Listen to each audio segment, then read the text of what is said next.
Hello student, मैं परवीन अत्री tile academy से। मैं हिस्ट्री पढ़ा रहा हूँ। हम हिस्ट्री के अंदर क्या क्या कर चुके हैं थोड़ा सा वो देख लेते हैं।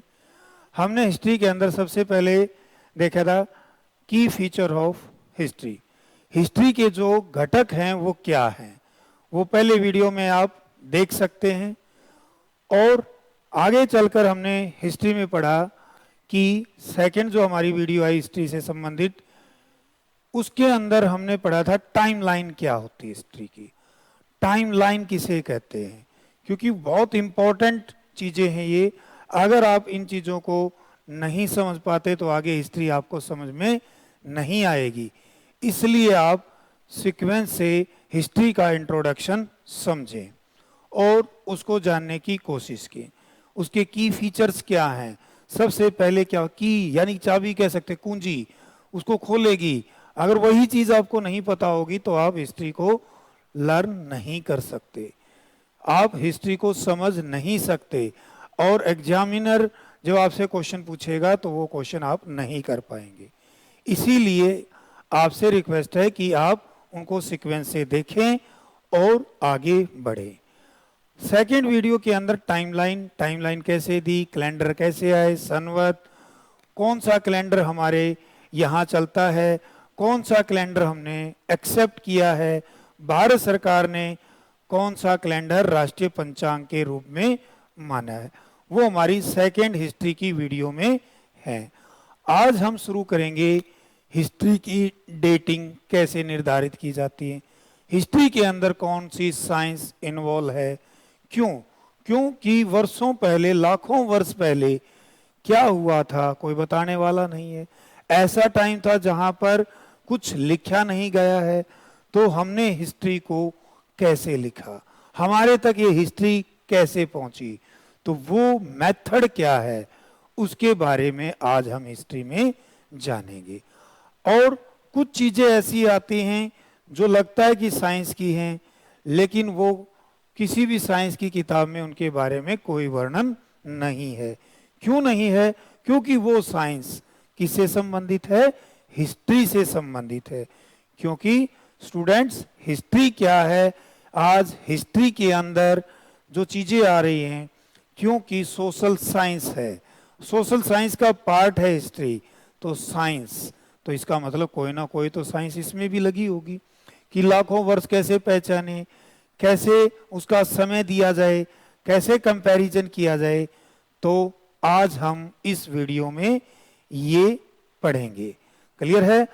आपसे रिक्वेस्ट है कि आप वीडियो को देखते हुए कॉपी पेन साथ रखें ताकि आप अच्छे से नोट कर सकें और भविष्य में आने वाले क्वेश्चनों को सोल्व कर सकें।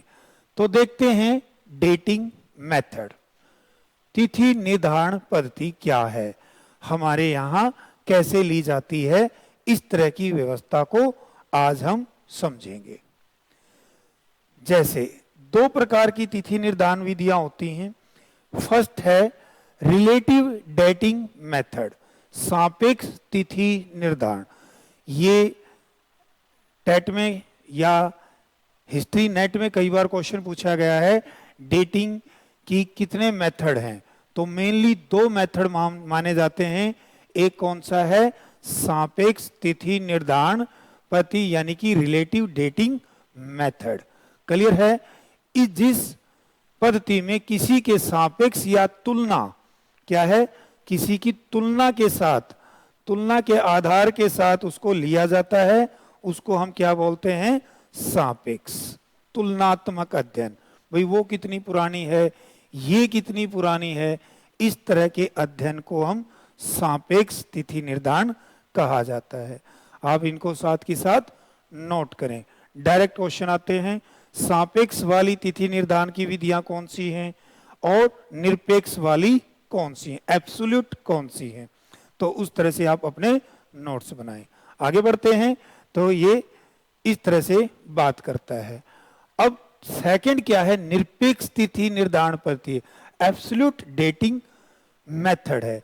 तो हमें क्लियर हुआ होगा कि डेटिंग मेथड कितने प्रकार के हैं? दो प्रकार के, रिलेटिव और एब्सोल्यूट रिलेटिव मेथड। क्लियर हुआ स्टूडेंट? आप नोट करें इसको। अब निरपेक्ष तिथि निर्धारण विधि क्या है उसको देखते हैं। जिस पद्धति में निरपेक्ष यानी एब्सोल्यूट रूप से तिथि निर्धारित, किसी के साथ कंपैरिजन नहीं, उसकी एब्सोल्यूट एज का पता लगाकर उसको डेट दी जाएगी, ये इतनी पुरानी है, एब्सोल्यूट किया जाएगा, उसे निरपेक्ष तिथि विधि निर्धारित पद्धति कहते हैं। इसे काल मापन तिथि निर्धारण पद्धति भी कहा जाता है, क्रोनोमेट्रिक डेटिंग मेथड। तो क्वेश्चन आया था एब्सोल्यूट डेटिंग मेथड का दूसरा नाम क्या है? तो क्या है? क्रोनोमेट्रिक डेटिंग मेथड। क्लियर हो गया? इसको ज्यादा यूज किया जाता है क्योंकि ये एब्सोल्यूट है, वो उसकी ये डेट ही बता रही है, उसकी उम्र ही बता रही है, न कि इसके साथ कंपैरिजन करिए, इससे इतना छोटा है, ये इससे इतना बड़ा है, ये इससे इतने साल पुराना है, या इससे इतने साल बाद में आया है। तो उससे क्या होता है कि उसका मेथड कहाँ से लिया जाए, फिर किसी और को देखेंगे, उसको कंपैरिजन करेंगे, इस तरह से एक्चुअल चीज निकल के नहीं आती। तो आजकल ज्यादातर किसका यूज किया जा रहा है? एब्सोल्यूट डेटिंग मेथड का। ठीक है, नोट करें इनको।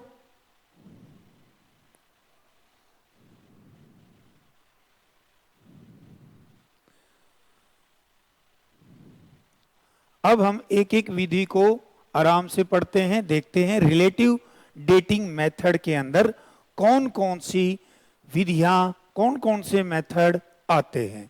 क्लियर? देखते हैं। जैसे फर्स्ट क्या कहता है? स्टर्नविनियस पद्धति यानी स्टैटिक ग्राफी। स्टैटिक ग्राफी ये बहुत बार क्वेश्चन पूछा गया है एग्जाम में, एसएससी में भी क्वेश्चन आया था, यूपीएससी में भी क्वेश्चन पूछा गया है, हिस्ट्री नेट के अंदर भी काफी बार क्वेश्चन पूछा गया है। तो इसको ध्यान से पढ़ेंगे। पृथ्वी के भूपटल से प्राप्त कर्मिक निक्षेपों के अध्ययन पर आधारित है ये पद्धति। क्लियर हुआ? कैसे समझते हैं थोड़ा सा। मान लीजिए ये अर्थ है, यहां से खुदाई की जाती है टीलों की, तो उसमें क्या होगा? जो क्या है, जो उसमें चीजें मिली कर्मिक रूप से खुदाई हुई, ये कर्मिक रूप से, तो उनको भूपटल से उनके साथ जो डेट दी जाएगी, मतलब रिलेशन किया जाएगा, ये इससे इतना पुराना, ये इससे इतना पुराना। तो इस तरह से टीले, टीले आपको पता ही है किससे संबंधित है? इतिहास, यानी कि वहां पर कोई ना कोई सभ्यता संस्कृति दबी हुई है, उसी को हम क्या बोलते हैं? इतिहास में टीले कहा जाता है। दो प्रकार से खुदाई होती है, एक तो कैसे सीधा खोदा जाए और उनको पता लगाया जाए और इन मिट्टी के कणों को या मिलने वाली चीजों को अध्ययन किया जाए, तो पता लग जाता है कि ये परत कितनी पुरानी है, ये परत कितनी पुरानी है, यहाँ पर इस टीले में कितने युग दबे हुए हैं, कितने साल लगे हुए हैं, कितनी तरह से ये चीजें काम करती हैं। इसलिए इसको कहा गया रिलेटिव मेथड। इससे इसका रिलेशन, इससे इसका रिलेशन, इस तरह से हम रिलेशन करते हुए चलेंगे। यहाँ पर यह पता लगाया गया कि 3 प्रकार की मिट्टी मिली, 3 प्रकार की व्यवस्था मिली, स्ट्रक्चर मिला। तो इससे क्या हुआ? यहाँ पर 3 एरा है और उनके आपस में कितना गैप है। कोई चीज यहां मिली, कोई चीज यहां मिली और सबसे ऊपर मिली तो वो अभी के टाइम की है, उससे नीचे कितना रिलेशन रखेगी, उससे नीचे कितना रिलेशन, इस तरह की व्यवस्था की जाती है, उसी को बोलते हैं स्ट्रैटिग्राफी। क्लियर हुआ? ये भूपटल से मिलने वाली, ये हमारे किस में काम आती है? ये ज्योग्राफी में भी काम आती है, ये हिस्ट्री में भी काम आती है कि कौन सी लेयर कब बनी होगी, ये मिट्टी के लेयर हैं, यहाँ पर खनिज कितना पुराना है, ये कोयला कब का है। तो इस तरह से भी हम इनको कर सकते हैं अध्ययन के लिए। लेकिन ये क्या है? एक दूसरे से रिलेशन की बात करेगा। सेकंड देखें क्या है? टाइपोलॉजी। आपको देखकर पढ़ने में लग रहा होगा कि हम साइंस कर रहे हैं या हिस्ट्री। हम हिस्ट्री ही कर रहे हैं, हिस्ट्री का इंट्रोडक्शन ही कर रहे हैं, क्योंकि हिस्ट्री को हमने माना है सिर्फ युद्धों का खेल और राजाओं का खेल नहीं। हिस्ट्री बहुत कुछ चेंज लिए हुए है। हिस्ट्री सभी सब्जेक्टों की जननी है। हिस्ट्री से ही सभी सब्जेक्ट निकले हुए हैं। और इसी तरह से जैसे पुरावशेषों के विशिष्ट आकार प्रकार के अध्ययन पर आधारित होती है टाइपोलॉजी। जैसे नाम से ही है टाइप, जैसे टाइप से ही बना हो टाइपोलॉजी, लॉजी होगी साइंस। भाई इसका स्ट्रक्चर कैसा है, उस सभ्यता के लोग बर्तन बनाते थे या औजार बनाते थे तो कैसे उनका स्ट्रक्चर कैसा था, आकार कैसा था, यहाँ से 10 किलोमीटर दूर जाकर वहाँ पर आकार कैसा था, उनका स्ट्रक्चर कैसा था। तो ये भी किससे संबंधित है, टाइपोलॉजी, रिलेटिव डेटिंग मेथड। मतलब उस समय वहाँ पर लोग जैसे बर्त बनाते थे उससे पहले ऐसे चीजें बनती थी। इस तरह से हम रिलेशन करते हैं आकार में भी। तो आपको याद रखना है, हेडिंग बनाना है रिलेटिव या सापेक्ष तिथि निर्धारण पद्धति या रिलेटिव डेटिंग मेथड, और उसके अंदर लिखते जाना। कई बार तो ये क्वेश्चन पूछा जाता है ये किसके अंतर्गत आता है। क्वेश्चन कैसे आ जाते हैं, क्योंकि ये मेथड बहुत सारे होते हैं तो वहां पर पूछेगा रिलेटिव जो डेटिंग मेथड से संबंधित कौन सा मेथड नहीं है, तो वो एब्सोल्यूट वाला होगा, एक ऑप्शन वो डाल देगा। इस तरह से क्वेश्चन भी पूछे जाते हैं।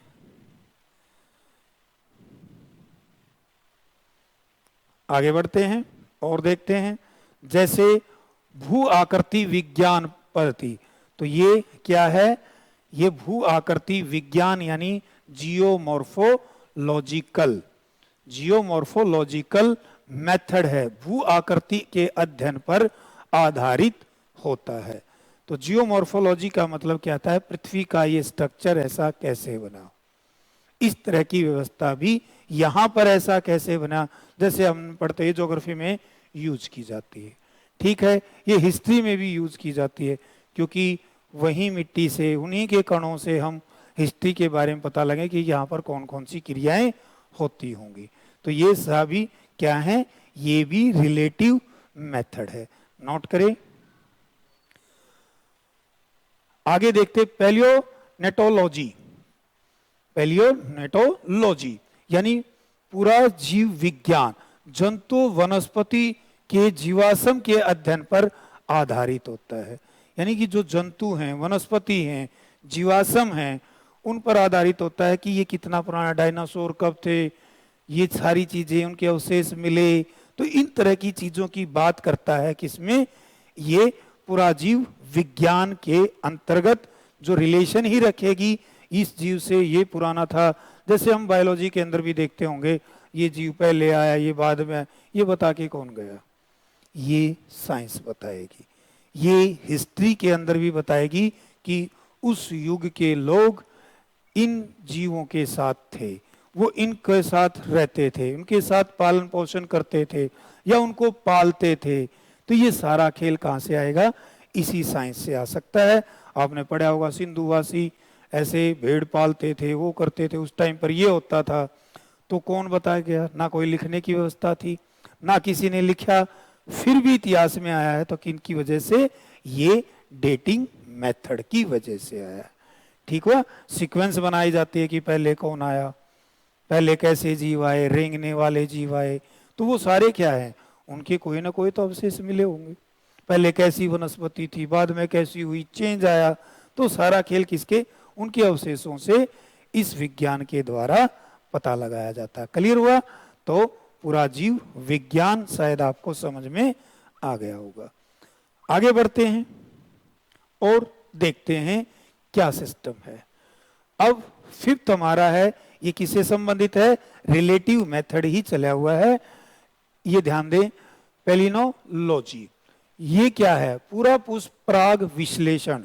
यानी कि जो पुराने फूल हैं उन पे परागकण पॉलिनेशन हुआ है, पॉलीग्राम है, पॉलीग्रेन है, उनके विश्लेषण पर आधारित होता है। भाई पहले ऐसे फूल होते थे, उनके पॉलीग्रेन कितने पुराने, फिर उनके साथ नए चीजें जुड़ी। आजकल क्या होते हैं, ये पॉलीग्रेन या परागकण किसका हिस्सा है, नर फूल का हिस्सा है। तो इस तरह से फिर वो चेंज आए, फूल कैसे बदले, उन सब का अध्ययन किया जाता है पैलिनोलॉजी के अंतर्गत। क्लियर? नोट करें, लिखें इसको और आगे देखते हैं। ये भी किससे संबंधित है?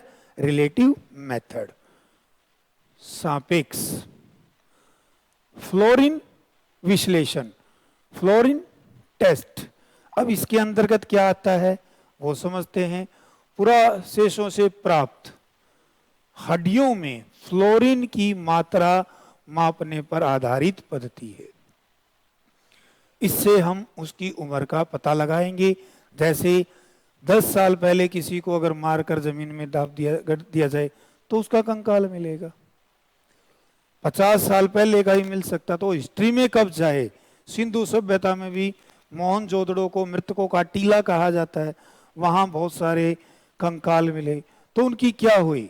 फ्लोरीन टेस्ट हुआ, फ्लोरीन टेस्ट हुआ, उसी से उनकी उम्र का पता है, वो कितनी उम्र में मरे होंगे, आज से वो कब तक से पहले थे। तो इस तरह से फिर उनमें कुछ रिलेशन बनाया जाएगा, भाई इस हड्डी का फ्लोरीन इतना था, इसका फ्लोरीन टेस्ट ये आया था, इनमें गैप कितना है। तो ये भी क्या किससे संबंधित है? रिलेटिव, किसी के साथ रिलेशन कराना, भाई हमारी जो फ्लोरीन है उसके साथ रिलेशन कराना कि ये कैसा फ्लोरीन है, कितना पुराना होगा। इस तरह से हम पता लगाते थे। ये सारा क्या है? कंपैरिजन था, सिस्टम था हमारा, और इस तरह से काम किया जाता था। आगे देखते हैं, आगे हम पढ़ेंगे निरपेक्ष तिथि, जो आजकल बड़ी यूज की जाती है, जिसे सही माना जाता है, एब्सोल्यूट डेटिंग मेथड। उसको समझते हैं ये क्या थी।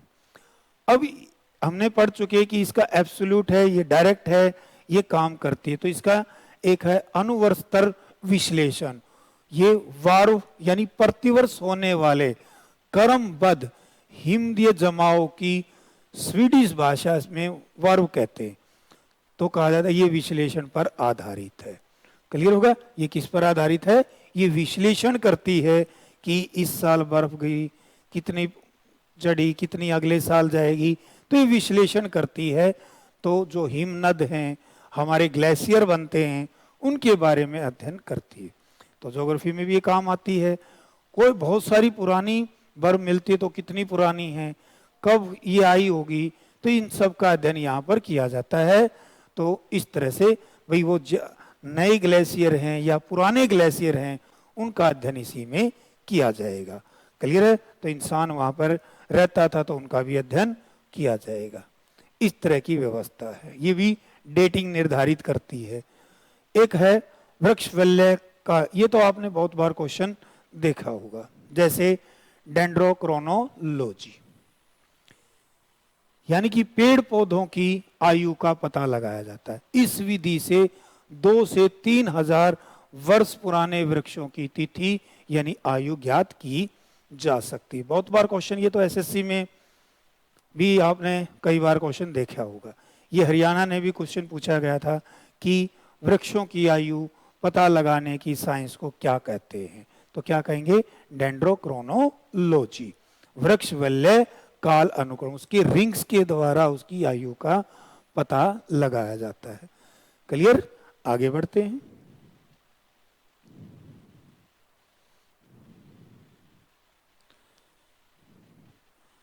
उष्म दीप्ति तिथि निर्धारण, थर्मोलुमिनेसेंस डेटिंग, आग में पकाए गए वस्तु, यानी कि ये बहुत इंपॉर्टेंट है हिस्ट्री के लिए, ध्यान से समझें। क्योंकि हम कहते हैं कि जब जैसे हमारे मिट्टी के बर्तन हैं वो बनाए जाते थे तो आग से पकाए जाते थे, तो वो कब के हैं, कैसे है, किस तरह से पकाने की व्यवस्था थी, उन सब के बारे में बताया जाता है। जैसे सिंधु सभ्यता में बात की जाती है, सेल खड़ी मोहरों की का प्रयोग किया गया, पकी मिट्टी की मोहरें थी। तो इस तरह की व्यवस्था को ही हम यहाँ पर पढ़ते हैं, यानी कि मृद भांड मिले, मिट्टी के बर्तन और खिलौने। एक बार फिर देखना चाहें तो प्रीवियस पर चलते हैं, देख सकते हैं। आप इसको नोट करें कि जो हमारे बर्तन बनाए जाते थे किस काल में बनने शुरू हुए, वो कितने पुराने, मनुष्य ने आग का कैसे प्रयोग किया होगा, तो उनका अध्ययन किया जाता है। क्यों? क्योंकि मिट्टी के बर्तन तो आज भी बनते हैं। मिट्टी के बर्तन 10 साल पहले हो, वो जमीन में दफना दिए जाए और उनको निकाला जाए, तो कैसे पता लगे कि ये अब के हैं या सिंधु सभ्यता के? तो वो इस साइंस से पता लगा सकते हैं, तभी हिस्ट्री में वो एग्जैक्ट आएंगे, अदरवाइज नहीं आएंगे। ठीक है, तो इस तरह से हम उसको साइंटिफिक तरीके से ले जाकर हिस्ट्री लिखते हैं। साइंटिफिक तरीके को यूज किया जाता है इतिहास को बनाने के लिए। क्लियर है? आगे बढ़ते हैं।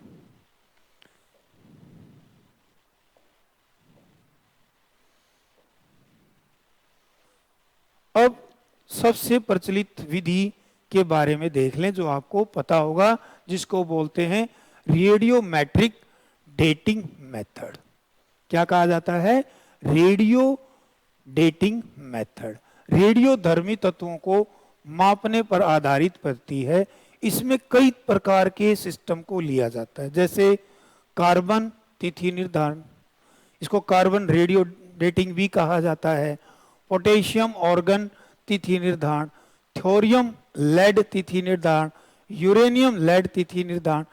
तो आपको जैसे चट्टानों की आयु का पता लगाना हो तो यूरेनियम लेड तिथि निर्धारण, और इस तरह की कई हमारे पास चीजें यूज की जाती हैं। हिस्ट्री में सबसे ज्यादा बात की जा रही है तो कार्बन की भी बात की जाती है। तो इस तरह से कार्बन डेटिंग। कार्बन डेटिंग कैसी विधि है, कैसा मेथड है? तो कहेंगे कैसा है? एब्सोल्यूट, निरपेक्ष है। कैसा नहीं है ये? रिलेटिव नहीं है, सापेक्ष नहीं है। आगे बढ़ते हैं, इसको और देखते हैं।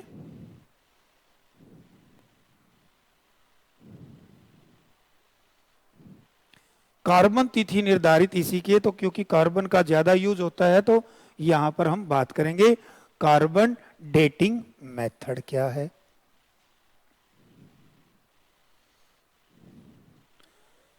अब कार्बन डेटिंग मेथड की खोज किसने की थी? अमेरिका के रसायन शास्त्री थे विलियर्ड फ्रैंक लीबी। किसने खोज की? Willard Frank Libby. 1940 में की थी इन्होंने खोज, लेकिन इसकी घोषणा उन्होंने 1947 में की, और लीबी को 1960 में इसी खोज के लिए नोबेल पुरस्कार मिला। क्योंकि इससे क्या होगा? एब्सोल्यूट एज पता लगने लगी रेडियो कार्बन डेटिंग के द्वारा। किसकी? जीवाश्म की, जीवों की, जो उनके पार्टिकल थे, जीवाश्म थे, उनके बारे में यहां पर बताने लगे। और इन्होंने यूज किया था किसको? कार्बन 14 को। तो क्वेश्चन आता है, जीवाश्म की आयु का पता लगाने के लिए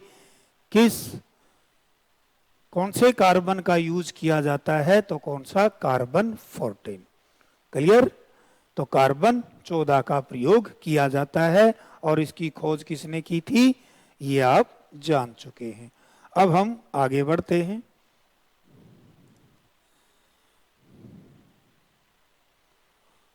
अब ये एक और देखिए, चीजें बहुत इंपॉर्टेंट है। पोटेशियम आर्गन तिथि निर्धारण, पोटेशियम ऑर्गन डेटिंग मेथड, यह अत्यधिक पुरानी वस्तुओं की तिथि आयु निर्धारित करने की एक पद्धति है। आपको थोड़ा सा और बताएं कि कार्बन डेटिंग से सिर्फ 60,000 वर्ष पुरानी वस्तुओं तक की ही हम आयु का पता लगा सकते हैं। ठीक है, आज से लेकर 60,000 वर्ष तक की चीजों का हम पता लगा सकते हैं। लेकिन आज आप हिस्ट्री को पढ़ते हैं तो बताया जाता 30 लाख वर्ष पहले ऐसा मानव था, वो ऐसे औजारों का यूज करता था। तो उस काल को, उस टाइम को की चीजों का जो डेट मिली है, तो उनको किस आधार पर मिली होगी? तो वो कहेंगे पोटेशियम ऑर्गन तिथि निर्धारण विधि। पोटेशियम क्या यूज किया जाता है उसका? जो पोटेशियम ये 40, और उसके विघटित रूप, बदले हुए रूप ऑर्गन को यूज किया जाता है, इसलिए इसको क्योंकि पोटेशियम का ही बदला हुआ रूप है ऑर्गन 40, तो उसी को यूज किया जाता है, इसलिए इसका नाम आया पोटेशियम ऑर्गन डेटिंग मेथड। ठीक है स्टूडेंट, आगे बढ़ते हैं, थोड़ा सा और जानने की कोशिश करते हैं। आप साथ साथ अपने नोट्स बनाएं, लिखें। ये छोटी छोटी बातें हैं जो आपको बहुत काम आएंगी आगे हिस्ट्री को समझने में। एक विश्वास बनेगा कि वाकई ही ये बात ठीक बताई गई, कोई कल्पना नहीं है। क्योंकि अगर हम सीधा ही पढ़ना स्टार्ट कर देते हैं, आज उठा लेते हैं मुगल काल, दिल्ली सल्तनत, तुगलक वंश, छोटे छोटे वीडियो डालना स्टार्ट कर देते हैं, आप पढ़ रहे हैं, लेकिन एक्चुअल पकड़ नहीं बनती आपकी। क्यों नहीं बन पा रही?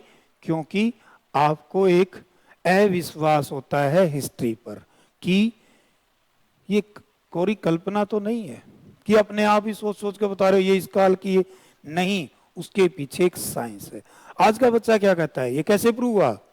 तो ये बता रहा हूं कि हिस्ट्री कैसे प्रूव है, कैसे वो साइंस है, कि उसके पीछे भी एक बहुत बड़ी साइंस काम करती है, उसके पीछे भी सत्यापित की जाती हैं, डेट सत्यापित की जाती है।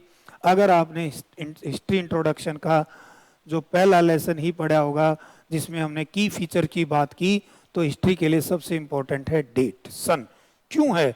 क्योंकि उससे सत्यापित होता है वाकई ही ये इतनी चीज पुरानी है, वाकई ही ये एंटिक है, वाकई ऐसा होता था। तो इन सब की चीजों की, ये कब होता था, इन चीजों के बारे में बताएगा। लेकिन आधार क्या हो, लोग कैसे मान लें कि इतनी चीज पुरानी है, क्यों मानने लगे? हम हिस्ट्री को सिर्फ रटते हैं इसलिए हमें नहीं पता लगती, लेकिन हिस्ट्री के पीछे बहुत बड़ी साइंस जुड़ी हुई है। क्लियर हुआ? तो ये सारी चीजें उनको प्रूव करती हुई चलती हैं। आगे देखते हैं, थोड़ा सा और क्लियर होंगी आपको चीजें। जैसे इसका विकास, इसका डेवलपमेंट किसने किया? डब्ल्यू जेंटवर। किसने किया? डब्ल्यू जेंटवर ने। इस पद्धति के द्वारा 30,000 वर्ष पुरानी वस्तु से, यानी कि 30,000 वर्ष से जो कम की हैं, वहां पर यह मेथड काम नहीं आता।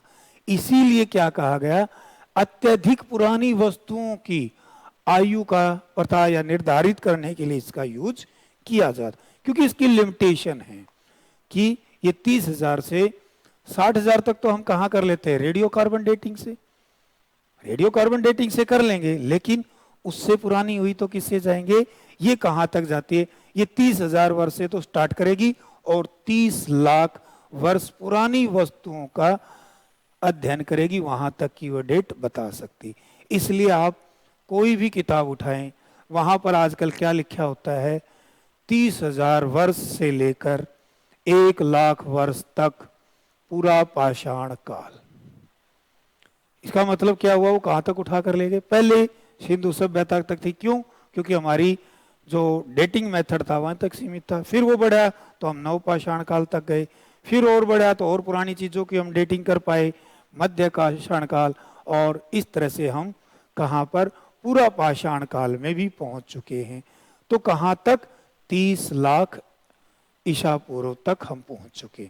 30 लाख वर्षों तक की पुरानी वस्तुओं की हम साइंटिफिक तरीके से मेथड लगाकर उसकी डेटिंग कर सकते हैं, उसको प्रूव कर सकते हैं कि ये इतनी पुरानी है, तो लोग मान जाएंगे। इस तरह से उन्होंने इस विधि को यूज किया। तो यहां पर क्वेश्चन क्या है? स्पष्ट करती है कि ये 30 वर्ष से कम पुरानी वस्तुओं के लिए पद्धति उपयोगी नहीं है। टेट में क्वेश्चन आया था कि बताइए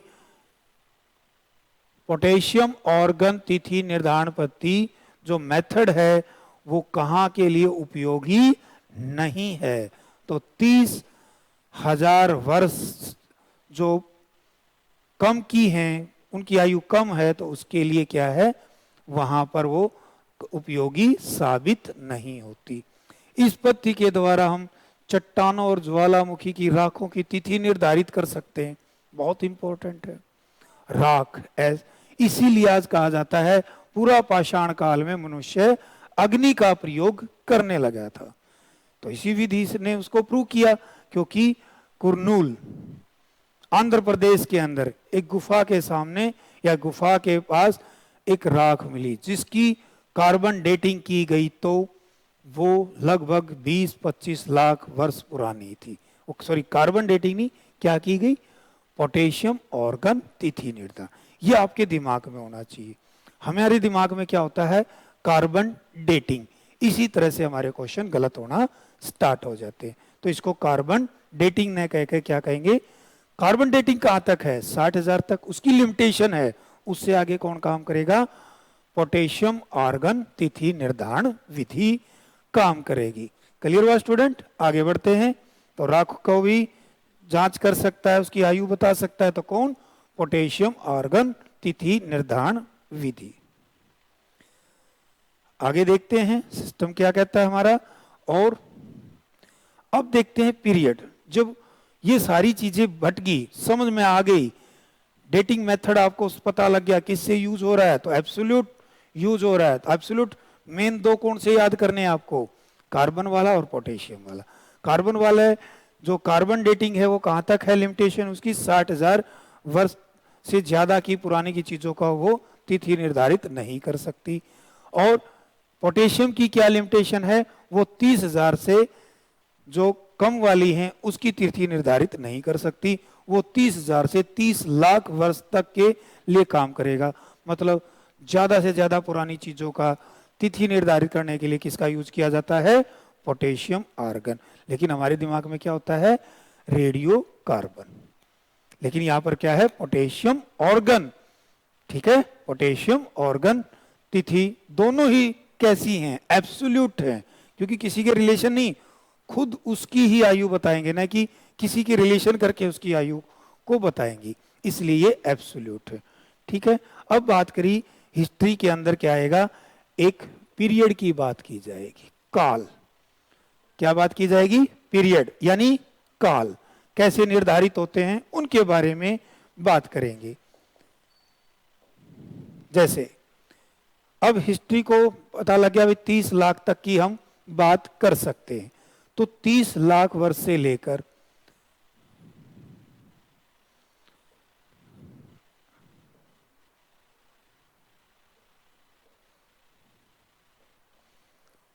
अब देखते हैं इसको ताकि समझ में आ जाए।